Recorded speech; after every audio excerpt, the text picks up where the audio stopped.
अस्सलामुअलैकुम। आज इस वीडियो में हमारी जावा स्क्रिप्ट की क्लास नंबर 2 है।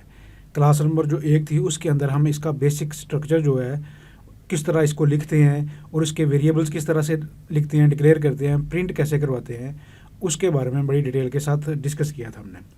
आज इस क्लास के अंदर हम जो जावा स्क्रिप्ट का कोड है एचटीएमएल में जो एचटीएमएल की फ़ाइल होती है उसमें कहाँ पे लिख सकते हैं, कौन से पोर्शन में लिखते हैं और कहाँ पे लिखना बेस्ट होता है। और साथ हम ये देखेंगे इंटरनल और एक्सटर्नल जावास्क्रिप्ट क्या होती है और किस तरह से उनको यूज़ करना है। फिर जावास्क्रिप्ट के अंदर हम एचटीएमएल का टैग जो होता है उसको किस तरह से यूज़ कर सकते हैं। इन सारी चीज़ों को आज की इस क्लास के अंदर हम देखेंगे। चलें स्टार्ट करते हैं। यहाँ पे मेरे सामने सिंपल एक एचटीएमएल का पेज है, ठीक है। मैं रिकमेंड करूँगा कि जो स्टूडेंट न्यू हैं वो पहले पिछले जो एचटीएमएल के लेक्चर्स हैं वो उनको सुन लें, ताकि उनको पता चले, आइडिया हो जाए कि एचटीएमएल क्या होती है, किस तरह से यूज़ करते हैं। जिन्होंने तो वो क्लासेस ली हुई हैं, जिनको पता है ऑलरेडी आइडिया है एचटीएमएल का, तो ये सिंपल एक एचटीएमएल का पेज पड़ा हुआ है। उसके अंदर दो पोर्शन होते हैं, हेड का पोर्शन या बॉडी का पोर्शन होता है। तो जब भी जावास्क्रिप्ट हमने लिखनी है तो बॉडी के पोर्शन में फॉर एग्जांपल लिखनी है, ये मैंने सिंपल स्क्रिप्ट का टैग लिखते हैं, एंड भी स्क्रिप्ट के टैग से करते हैं। ये एक सिंपल वेरिएबल ले ली है। पिछली क्लास के अंदर डिटेल के साथ मैंने वेरिएबल का बारे में बता दिया है। जिन्होंने पिछली क्लास नहीं अभी देखी तो वो पहले देखे, ताकि उनको पता चले वेरिएबल कैसे डिक्लेयर करते हैं। प्रिंट स्टेटमेंट का भी मैंने पिछली क्लास के अंदर बता दिया था, इसलिए इसको मैं डायरेक्ट इस टैग के अंदर स्क्रिप्ट के अंदर यूज़ कर रहा हूँ, क्योंकि इसके अंदर बताना मकसूद ये है कि कहाँ पे स्क्रिप्ट का जो कोड है लिखना ज़्यादा बेहतर होता है। यहाँ पे सिंपल एक्स वेरिएबल, उसके अंदर ये वैल्यू रखी, इसको मैंने प्रिंट करवाया, रन करके देखते हैं ये इसकी आउटपुट आ गई है। अब एक और चीज़ यहाँ पे सीखते हैं, अगर मैं यहाँ पे सेमीकोलन मिटा देता हूँ, रन करता हूँ, फिर भी उसका कोड दे रहा है, या मैं वैल्यू चेंज करता हूँ मैं, ताकि आपको पता आइडिया हो, तो फिर भी मुझे उसका कोड दिखा रहा है। मीन्स इससे क्या पता चला कि ये सेमीकोलन फिर जावास्क्रिप्ट में ऑप्शनल है, ऑप्शनल चीज़ है, तो फिर मैं उसको मिटा दिया है, मैंने उसके ऊपर नहीं लिखा, तो इसके बावजूद भी मुझे आउटपुट दे रहा है। जबकि हमें पता है कोई भी एरर हो तो ये प्रोग्राम फिर जो जावास्क्रिप्ट का है वो रन ही नहीं होता। ठीक हो गया, ये ऑप्शनल है। एक और चीज़ यहाँ पे देखते हैं, अगर यहाँ मैं एक और वेरिएबल लेता हूँ, मैं उसको 5 वैल्यू देता हूँ, ठीक है। अब मैं रन करता हूँ तो ये एरर दे रहा है मुझे। जब एक ही लाइन के अंदर डिफरेंट वेरिएबल लेंगे तो फिर आपने सेमीकोलन का यूज़ करना है। अब रन करूँगा तो उसकी मुझे वैल्यू दे दी, क्योंकि एक्स को मैं यहाँ पे शो करवा रहा हूँ, अगर वाई को शो करवाना है तो ये वाई की वैल्यू दे देगा। ये बात भी क्लियर होगी। अब एक चीज़ सीखनी है कि जो स्क्रिप्ट का कोड है यहाँ पे भी आप लिख सकते हैं, तो हेड के पोर्शन में भी लिख सकते हैं। लिखना स्क्रिप्ट के टैग के अंदर है। यहाँ पे इसकी वैल्यू फॉर एग्जांपल मैं रख देता हूँ सिंगल कोड के अंदर अली, ठीक है। तो यहाँ पे इसकी वैल्यू ये मैं वाई कह देता हूँ और यहाँ पे एक्स कह देता हूँ। अब इसको रन करके देखते हैं, देखें आउटपुट उसने शो करवा दी, ठीक है। This is output. ये जो वैसे का वैसा लिखा हुआ था उसके अंदर हमें पता है, पिछली क्लास के अंदर हमने देखा था कि डबल कोट्स या सिंगल कोट में हम लिखते हैं जो भी कोई मैसेज शो करवाना हो प्रिंट स्टेटमेंट के अंदर हमने, तो वाई की वैल्यू शो करवा दी अली, ठीक है। अब अली के आगे मैंने सेमीकोलन नहीं डाला, फिर भी उसने शो करवा दी है। आगे दिस इज़ आउटपुट ये शो करवा दी, और साथ एक्स की वैल्यू कौन सी, ये एक्स की वैल्यू ये वाली शो करवा दी। मीन्स कि हेड के पोर्शन में भी आप लिख सकते हैं और बॉडी के पोर्शन में लिख देते हैं। लेकिन जब आप हेड के पोर्शन में जावास्क्रिप्ट को लिखेंगे तो जब भी पेज आपका लोड होगा तो वो स्क्रिप्ट जो जावास्क्रिप्ट का कोड होगा उसको रीड करना शुरू कर देगा। तो अगर वो फाइल या कोड बड़ा कम्प्लेक्स या ज़्यादा होगा तो वहाँ पे फिर लोड लेने में बहुत टाइम लगेगा। इससे फिर जो आपकी स्पीड है वेब पेज लोड होने की वो कम होने के चांसेस होते हैं। इसलिए मोस्टली आपने देखा होगा कोई भी वेब पेज बना होगा या कोई वेबसाइट बनी होती है, तो जो उसके डेवलपर होते हैं वो अमूमन क्या करते हैं कि बॉडी के टैग के अंदर सबसे एंड पे जाके, जब एचटीएमएल का सारा कोड ख़त्म हो जाता है लिख लेते हैं, तो एंड पे जाके जब जहाँ पे क्लोज करना होता है बॉडी का टैग, उसके ऊपर ये स्क्रिप्ट का टैग लिखा हुआ आपको अमूमन नज़र आएगा। इससे क्या होता है कि पहले वो सारा एचटीएमएल का जो कोड है अच्छी तरह से लोड हो जाता है, फिर वो स्क्रिप्ट की तरफ आता है। यह सबसे ज़्यादा अच्छा और बेहतर तरीका ये होता है कि एक्सटर्नल फाइल बना के आप रखें और इसको यहाँ पे इंक्लूड करें। वो भी देखते हैं कैसे इंक्लूड करेंगे। तो ये चीज़ें अब आपकी क्लियर हो गई कि स्क्रिप्ट का टैग कहाँ पे जावास्क्रिप्ट को ऐड करना ज़्यादा बेहतर है और कहाँ पे करना चाहिए। ठीक हो गया जी। ये यहाँ तक ये चीज़ें स्क्रिप्ट में भी, हेड में भी पोर्शन में भी यूज़ कर सकते हैं और बॉडी के पोर्शन में भी हम इसको यूज़ कर सकते हैं। एक और चीज़ यहाँ पे हमने सीखी थी कि यहाँ पे अगर दो वेरिएबल को मैंने करना है, ठीक है, एक और वेरिएबल फॉर एग्जांपल यहाँ पे मैं लेता हूँ एक्स की जगह मैं बी वेरिएबल का नाम ले लेता हूँ। दो वेरिएबल हैं, इनके अंदर में 56 वैल्यू है। अब दोनों को मैंने कंकैटिनेट करना है, रिजल्ट दोनों का कराना है, प्लस के साइन के साथ आप दोनों को मिला सकते हैं। यहाँ पे बी लिख देता हूँ, तो ये देखें बी दोनों का मुझे आउटपुट उसने शो करवा दी। ठीक है, ये पहले इसकी आउटपुट शो करवा रहा है और उसके बाद वो और दोनों की मुझे वो आउटपुट शो करवा रहा है। ठीक है, अब यहाँ पे एक और चीज़ सीखते हैं कि मैं चाहता हूँ कि एक ही लाइन में सारी आउटपुट आ रही है। अब यहाँ पे आप चाहते हैं कि नेक्स्ट लाइन में है, तो यहाँ पे हम HTML का जो टैग है उसको यूज़ कर सकते हैं। प्लस करना क्या है, सिंगल कोड या डबल कोड के अंदर आपने कौन सा टैग यूज़ होता है आपको पता है ना, लाइन ब्रेक करने के लिए BR का टैग। ये BR का टैग यहाँ पे इस तरह से मैंने यूज़ किया, उसको लाइन ब्रेक कर दिया।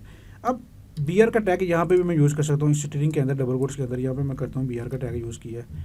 ठीक है, यहाँ पे तो यहाँ पे क्या करेगा, अब X और B ये आउटपुट ऊपर रहेगा और नेक्स्ट जो वैल्यू है उसको लाइन ब्रेक कर देगा। ये देखिए, ये आउटपुट ऊपर रही और जो नेक्स्ट X और B की वैल्यू है वो उसने नीचे कर दी। अब हम चाहते हैं कि X और B की वैल्यू, फॉर एग्जांपल आप चाहते हैं कि वो उसमें भी लाइन ब्रेक आ जाए, तो यहाँ पे भी उसका सिंगल कोड के अंदर आपने लाइन ब्रेक का कोड लिख देना है। ठीक है, अब इसको मैं रन करूँगा, ये देखें लाइन ब्रेक हो गई है, नेक्स्ट कोड उसका आ गया। इस तरह से जावास्क्रिप्ट के अंदर कोई भी जो है HTML का कोड जो है या टैग है उसको आप लिख सकते हैं। फॉर एग्जांपल यहाँ पे लिखा हुआ दिस इज़ आउटपुट, यहाँ पे मैं चाहता हूँ कि इसको मैं बोल्ड कर दूँ, तो यहाँ पे जाए। ठीक है, बोल्ड का टैग सिंपल वही टैग जो ऑलरेडी आपने देखे हुए हैं, ये देखिए उसको बोल्ड कर दिया आपने। ठीक है, यहाँ पे मैं चाहता हूँ कि आगे कोई एक और टैग मैं यूज़ करना चाहता हूँ प्लस करके, फॉर एग्जांपल कि मैं चाहता हूँ कि HR का टैग यूज़ करो। HR का टैग आपने पढ़ा होगा, लाइन लगाने के लिए यूज़ होता है। ठीक है, वर्टिकली यहाँ पे रन करूँगा, ये देखिए यहाँ तक आउटपुट शो करवाई, यहाँ तक उसने, उसके बाद उसने HR का टैग जो है यूज़ कर दिया। अब यही टैग अगर मैं यहाँ से निकालता हूँ तो कोड वहाँ से, फॉर एग्जांपल ये वाला मैं टैग यहाँ से कॉपी कर लेते हैं, रन करता हूँ। अब यहाँ पे ये टैग मैं फॉर एग्जांपल यहाँ पे यूज़ करता हूँ। ठीक है, प्लस करके यहाँ पे, अब क्या होगा कि ये वाला कोड सारा रन होगा और उसके बाद ये वाला कोड भी रन होगा और उसके बाद जो है लाइन ब्रेक का कोड जो है, सॉरी लाइन का कोड जो मैंने दिलाएगा। हम देखते हैं, रन करके देख दिए, ये सारा कोड चल गया। This is output. ठीक है, बोल्ड में आगे क्या था, अली, वाई की वैल्यू में अली है, वो भी हमें शो हो गया। आगे कौन सा कोड था, तो ये वाला दिस इज़ आउटपुट, और उसके बाद जाके फिर मैंने HR का टैग लगाया, मीन्स उसके बाद लाइन लगानी है, तो फिर उसके बाद लाइन लगा दी और उसके बाद उसने दोनों वैल्यू को शो करवा दिया और BR टैग के साथ उसने लाइन ब्रेक कर दी।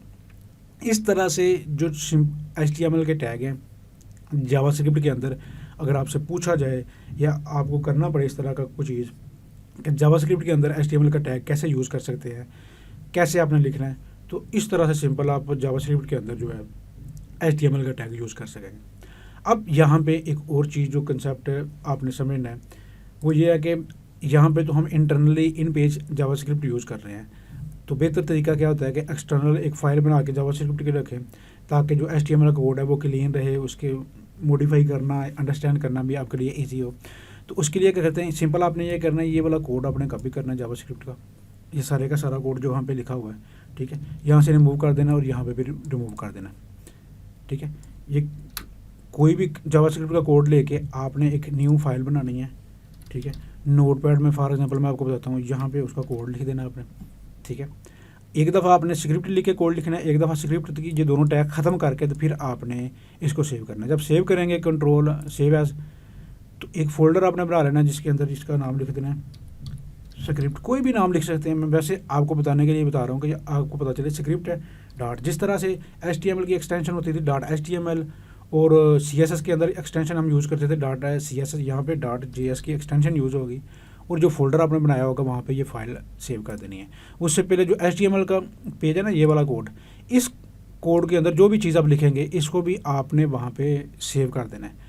फिर HTML के अंदर उस JS की फाइल को आपने इंक्लूड करना है, तो उसके लिए उसको इंक्लूड कैसे करना है, ये आपका टास्क है, ये आपने मुझे करके दिखाना है, कोई मुश्किल नहीं है, सिंपल है। फॉर एग्जांपल हेड के पोर्शन के अंदर या बॉडी के पोर्शन के अंदर मैं लिखता हूँ, इंक्लूड करता हूँ, ये वाला सिंपल टैग यूज़ होना है। यहाँ पे सोर्स दे देना, सोर्स कौन सा होगा, आपकी जो जावास्क्रिप्ट की फाइल है स्क्रिप्ट डॉट उसकी जो एक्सटेंशन है JS वो लिख देना है। तो आपका सारे का सारा जो जावास्क्रिप्ट का कोड है वो यहाँ पे एम्बेड हो जाएगा। एक चीज़ आपने ख्याल रखना है कि HTML और जावास्क्रिप्ट दोनों फाइल्स आपकी सेम फोल्डर में होनी चाहिए, तो ये टास्क आपने मुझे करके दिखाना है। ठीक है, ये एक्सटर्नल। अब यहाँ पे ये देखें दोनों कोड तो रन हो रहे हैं। यहाँ पे अगर HTML का कोई भी कोड आपने लिखना है तो वो भी लिख सकते हैं बॉडी के अंदर। यहाँ पे फॉर एग्जांपल सिंपल पैराग्राफ का कोड लिखता हूँ, दिस इज़ पैराग्राफ, ठीक है। तो यहाँ पे ये कोड भी आप लिख सकते हैं, ठीक। ये सिंपल HTML का कोड भी यहाँ पे नज़र आ रहा है, जावास्क्रिप्ट का भी यूज़ नज़र आ रहा है। इस तरह से आपको पता चल गया किस तरह से HTML के अंदर जावास्क्रिप्ट का कोड लिखना है, जावास्क्रिप्ट के अंदर HTML के टैग अगर यूज़ करना हो तो किस तरह से करेंगे, इंटरनल और एक्सटर्नल जावास्क्रिप्ट क्या होती है और कैसे उसको यूज़ करना है। ये सारी चीज़ें अब आपको क्लियर हो गई होगी। नेक्स्ट क्लास से पहले आपने मुझे जो एक्सटर्नल जावास्क्रिप्ट वाला काम है ये करके आपने मुझे ज़रूर बताना है और दिखाना है। सिंपल एक फ़ाइल है, यही कोड वहाँ पे कॉपी करना है और इसको इस HTML के जो पेज है उसके अंदर इंक्लूड करना है। दोनों फाइलें आपकी सेम फोल्डर में होनी चाहिए। इंक्लूड करके जब आप उसको रन करेंगे HTML वाली फाइल को, ऑटोमेटिकली जावास्क्रिप्ट का कोड उसके अंदर एम्बेड हो जाना चाहिए। यह आपने मुझे करके दिखाना है। अगर कोई मसला या इशू हुआ तो आप मुझसे पूछ सकते हैं। तो अगर आपको कोई इशू फेस हुआ या कोई प्रॉब्लम हुई तो ये मैं नेक्स्ट फिर आपको ये सारी चीज़ें करके भी दिखा दूँगा प्रैक्टिकली।